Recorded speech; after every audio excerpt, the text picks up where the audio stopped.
नमस्कार, मी पंजाब डक. आज आहे 30 जुलै 2026.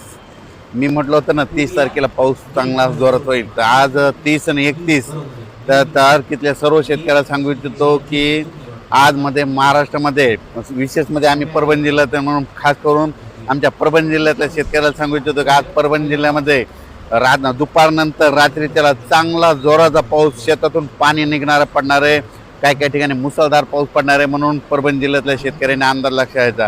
खास करून सांगायचं झालं तर जे वंचित भाग होता आमचा परभणी जिल्ह्याचा, परळी, वैजनाथ, सोनपेठ, इकडं गंगाखेड, त्या भागामध्ये पूर्णामध्ये आज तिकडल्या पट्ट्यामध्ये मुसळधार पाऊस पडणार आहे. म्हणून हा अंदाज त्या शेतकऱ्यांना लक्षात घ्यायचा. सांगायचं झालं तर बीड जिल्ह्यातल्या शेतकऱ्यांसाठी आनंदाची बातमी.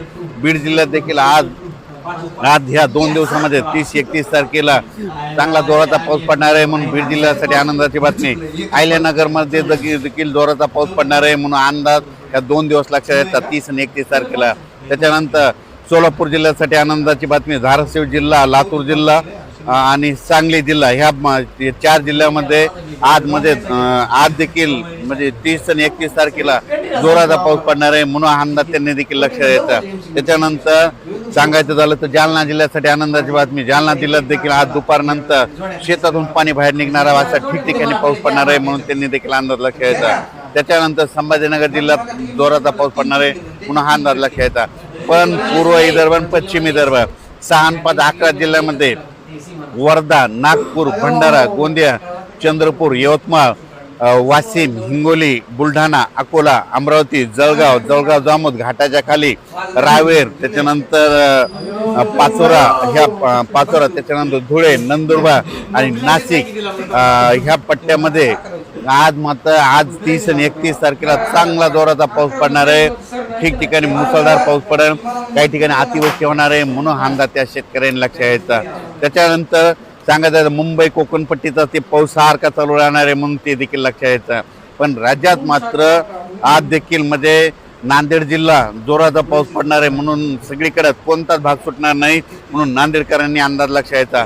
लातूर जिल्ह्यातल्या शेतकऱ्यांनी अंदाज लक्षात घ्यायचा. लातूर जिल्ह्यात देखील या 2 दिवसामध्ये कोणताही भाग वंचित राहणार नाही. म्हणून अंदाज लक्षात घ्यायचा. सोलापूर जिल्ह्यात देखील 30-31 तारखेला देखील सगळीकडे पाऊस पडणार आहे. कोणताच भाग वंचित राहणार नाही. म्हणून अंदाज लक्षात घ्यायचा. त्याच्यानंतर बीड जिल्ह्यात देखील आज दुपारनंतर चांगला जोराचा पाऊस पडणार आहे.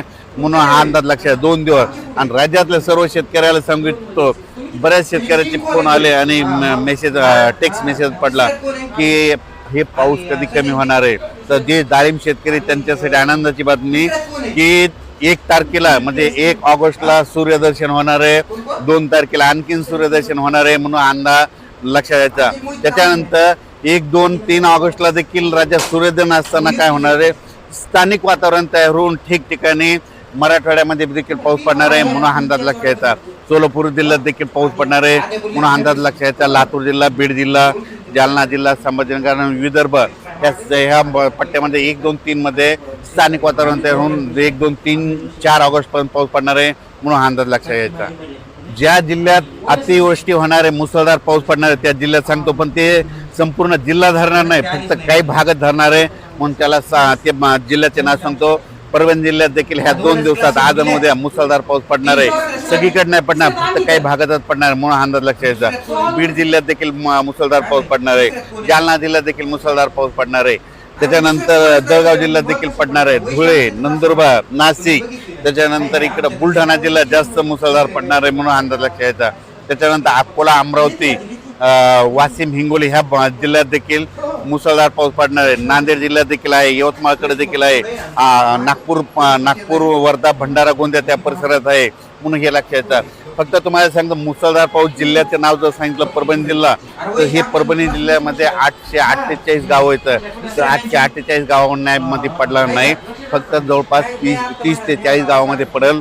म्हणून हे अंदाज लक्षात घ्यायचा. म्हणजे सगळीकडे पडत नसतो. म्हणून हे लक्षात घ्यायचा. नेमका पाऊस तुम्हाला सांगू इच्छितो, महाराष्ट्रामध्ये आज सगळीकडेच पडणार आहे. म्हणजे ह्या आज 30 आणि 31 तारखेला सगळीकडे रिमझिम पाऊस चालू राहणार आहे. काही ठिकाणी शेतातून पाणी बाहेर निघणारा पडणार आहे. म्हणून अंदाज लक्षात येतात.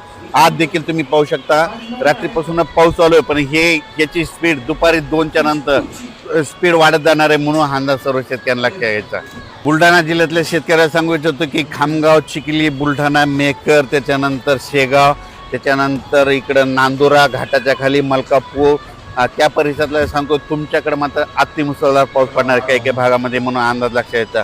तर जळगाव जामोद खाली जास्त पाऊस पडणार आहे म्हणून त्या देखील शेतकऱ्यांना लक्षात यायचं. नदी काठी कोणाचा जर आखाडा असेल तर तुम्ही काय करा, आज तुम्ही दुपारपर्यंत तुम्ही तुमचे बैल जनावरं पाईपलाईन असेल तर ते काढून बाजूला ठेवा, कारण की आज काय काय भागामध्ये जोराचा पाऊस पडणं, वड्या नाल्याला पाणी येणार आहे म्हणून हा अंदाज लक्षात यायचा. राज्यात सर्वत्र मुसळधार नाही पडणार, फक्त काही काही 10-20 गावामध्ये 5-50 गावामध्ये असंच पडणार आहे म्हणून हा अंदाज शेतकऱ्यांना लक्षात यायचा. जळगाव जिल्ह्यातल्या शेतकऱ्याला सांगू इच्छितो तुम्ही देखील काळजी घ्यायची, तुमच्याकडे देखील अतिमुसळधार पाऊस पडणार आहे म्हणून हा अंदाज लक्षात यायचा. धुळे, नंदुरबार देखील नंदुरबार जिल्ह्यातून खास करून, कारण की सगळ्यात महाराष्ट्रामध्ये सगळीकडे पाऊस पडला. नंदुरबार, धुळे, नंदुरबार, सोलापूर, धाराशिव, बीड आणि नांदेड ह्या जिल्ह्यात पडला नव्हता. मग आज तेच जिल्हे देखील वंचित राहणार नाही ह्या 2 दिवसात म्हणून हा अंदाज सर्व शेतकऱ्यांना लक्षात यायचा. त्याच्यानंतर मुंबई, नाशिक, कोल्हापूर म्हणजे रत्नागिरीपासून पालघरपर्यंत ते पट्ट्यातला पाऊस कायम सुरू राहील. महाबळेश्वरचा देखील पाऊस सुरूच राहील. पुण्याकडे देखील आज पाऊस सुरू होईल म्हणून हा अंदाज लक्षात यायचा. त्याच्यानंतर कोल्हापूरकडे देखील म्हणजे पश्चिम महाराष्ट्रात सरीव राहतील म्हणून हे देखील लक्षात घ्यायचं. मात्र 1 ऑगस्ट, 2 ऑगस्ट, 3 आणि 4 ऑगस्टच्या दरम्यान राज्यात सूर्यदर्शन बघायला भेटणार आहे म्हणून हा अंदाज सर्व शेतकऱ्यांनी लक्षात घ्यायचा. आणि त्याच्यानंतर असाच पाऊस पुन्हा कधी येणार आहे तर सर्व शेतकऱ्याला सांगू इच्छितो यंदा दुष्काळ वगैरे काही पडणार नाही. तुम्हाला सांगतो, मी म्हटलं होतं ना नाथसागर हे भरणार आहे, तर आता जवळपास रात्री 67% होतं, आता जवळपास 69% झालं. असं तर आणखीन तो जवळपास 2 दिवस तिकडे पाऊस पडत असल्यामुळे 20,000 जर पाणी येत राहिलं तर माझं म्हणणं आहे नाथसागर ह्या जवळपास 10 ऑगस्टपर्यंत 75 ते 80% जाईल म्हणून हा अंदाज लक्षात घ्यायचा. आणि त्याच्यानंतर राज्यामध्ये